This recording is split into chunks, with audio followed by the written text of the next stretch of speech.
ಆತ್ಮೀಯರೇ, ಇಂದು ಭಾಗಾಕಾರ ಲೆಕ್ಕಗಳನ್ನು ಸುಲಭವಾಗಿ ಯಾವ ರೀತಿ ಮಾಡಬೇಕು ಅನ್ನೋದನ್ನು ಈ ವಿಡಿಯೋದಲ್ಲಿ ನೋಡೋಣ. ಇಲ್ಲಿಯೂ ಸಹಿತ ನಮ್ಮ ಗುಣಾಕಾರದಾಗ ಹೆಂಗೆ ಗುಣಾಕಾರ ಲೆಕ್ಕ ಮಾಡಬೇಕಂದ್ರೆ ಮಗ್ಗಿಗಳು ಯಾವ ರೀತಿ ಬೇಕೋ ಇಲ್ಲಿಯೂ ಸಹಿತ ಮಗ್ಗಿಗಳು ನಮಗೆ ಕನಿಷ್ಠ ಅಂದ್ರೆ 1ರಿಂದ 10ರವರೆಗೆ ಮಗ್ಗಿ ಆದರೂ ಇರಲೇಬೇಕು. ಮಗ್ಗಿಗಳು ಬರಲಿಲ್ಲ ಅಂದ್ರೆ ಭಾಗಾಕಾರ ಲೆಕ್ಕ ಬರೋದಿಲ್ಲ. ಅದಕ್ಕೆ ಮಿನಿಮಮ್ ಆಗಿ ಕಡಿಮೆ ಆದರೂ 10ರವರೆಗೆ ಮಗ್ಗಿಗಳು ಬರಬೇಕು. ಇಲ್ಲಿ ಒಂದಿಷ್ಟು ಪೂರ್ವ ತಯಾರಿ ಏನು ಮಾಡ್ಕೋಬೇಕು, ಏನು ಗೊತ್ತಿರಬೇಕು ನಮಗೆ ನೋಡೋಣ. ಈಗ ನಾವು ಮಗ್ಗಿ ಅಂದ್ರೆ ಏನು ಮಾಡ್ತೀವಿ, ಈ ಉದಾಹರಣೆ 3 1 3 ಅಂತ ಬರಿತೀರಿ, 3 2 6, 3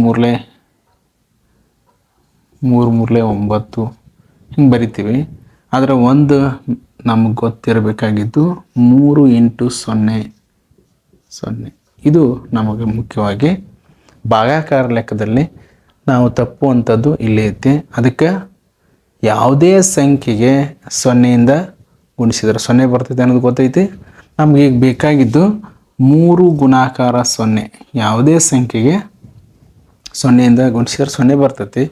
ಆದರೆ ನಾವು ನೇರವಾಗಿ 3 1 3 ಅಂತ ಓದ್ತೀರಿ. ಈಗ ಒಂದು ಬದಲಾವಣೆ ಮಾಡ್ಕೋಬೇಕು. 3 0ಯಿಂದ ಗುಣಿಸಿದ್ರೆ ಅಂದರೆ 3 0 0 ಅಂತ ಈ ರೀತಿ ಮಾಡ್ಕೋಬೇಕು. ಇದು ಉದಾಹರಣೆ 3ರ ಮಗ್ಗಿಯಿಂದ ನಿಮ್ಗೆ ಈ ರೀತಿ ಪ್ರಾಕ್ಟೀಸ್ ಮಾಡಿರಬೇಕು.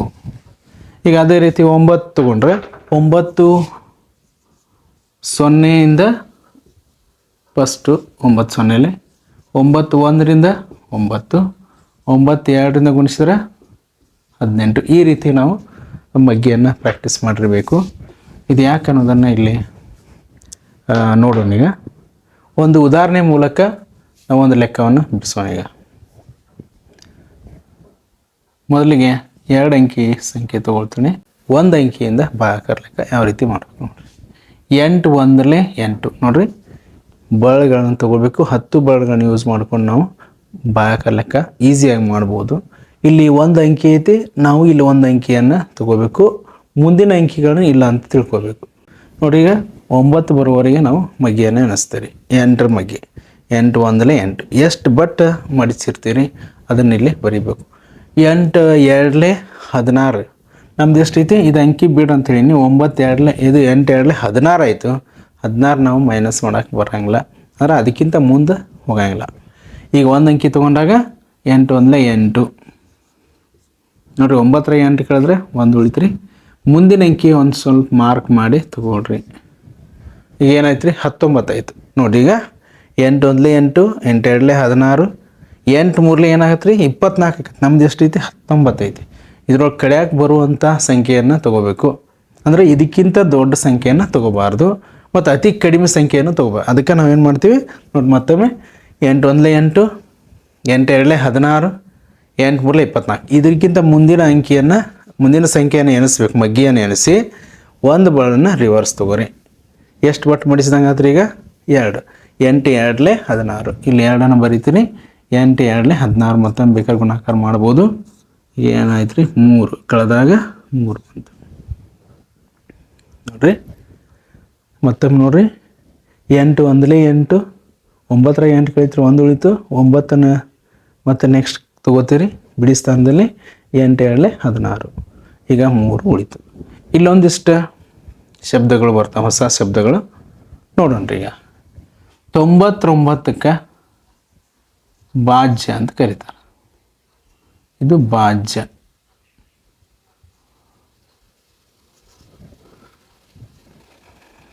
8ಕ್ಕೆ ಭಾಜಕ ಅಂತ ಕರೀತಾರೆ. ಇದು ಭಾಜಕ. ಇದು ಭಾಗಲಬ್ಧ.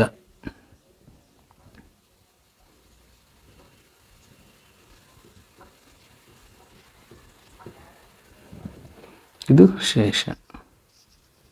ಈ 4 ಶಬ್ದಗಳಿಗೆ ಒಂದಕ್ಕೊಂದು ಸಂಬಂಧ ಐತಿ. ಇಲ್ಲಿ ಭಾಜಕ, ಮೊದಲಿಗೆ ಭಾಜಕ ಎಂದರೆ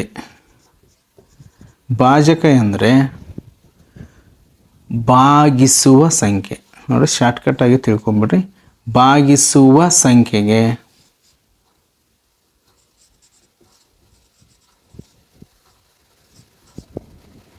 ಭಾಜಕ ಎನ್ನುವರು.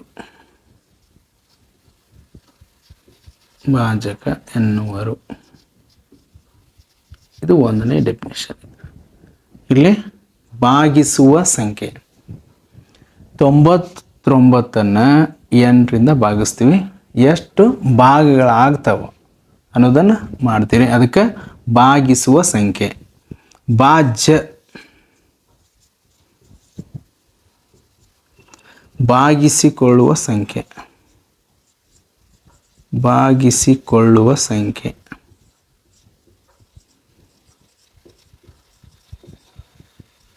ಸಂಖ್ಯೆಗೆ ಭಾಜ್ಯ ಎನ್ನುವರು.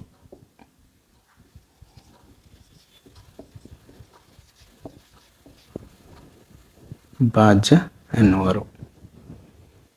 ಭಾಗಿಸಿಕೊಳ್ಳುವ ಸಂಖ್ಯೆಗೆ ಭಾಜ್ಯ ಎನ್ನುವರು.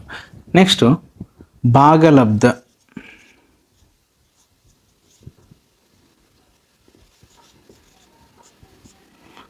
ಭಾಗಿಸಿ ಬಂದ ಉತ್ತರಕ್ಕೆ.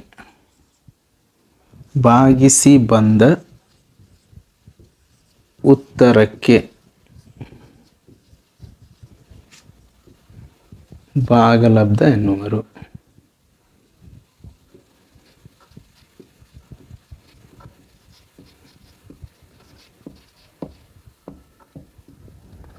ನೆಕ್ಸ್ಟ್ ಶೇಷ. ಭಾಗ ಹೋಗದೆ ಉಳಿದ ಸಂಖ್ಯೆ. ಭಾಗಿಸಿದಾಗ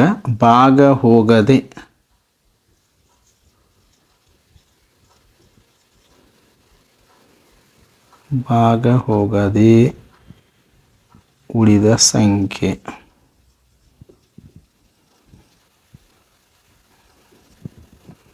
ಶೇಷ ಎನ್ನುವರು.